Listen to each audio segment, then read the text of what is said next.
আসসালামু আলাইকুম সবাইকে।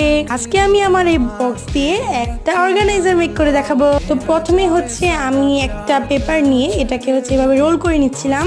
এটা যেহেতু অনেক পাতলা হয়ে যাচ্ছে তাই এটাকে আমি দুইবার এরকম করে রোল করেছি, দুইটা পেপার দিয়ে। আপনাদের তো দেখালামই। তো এই তো আমার মোট 4টা রোল মেক করা ডান। এখন এই যে বক্সটার কিছু মেরামত আমরা করব, কারণ এই বক্সটার উপর অনেক কিছু লেখা ছিল। তো এটাকে হচ্ছে আমি একটু কালার করে নিয়েছি। প্রথমে জেস অ্যাপ্লাই করে তারপর এই যে আমার অ্যাক্রিলিক কালার ইউজ করেছি। এখন হচ্ছে আমি এখানে আমার স্টিক গুলো লাগিয়ে নিব।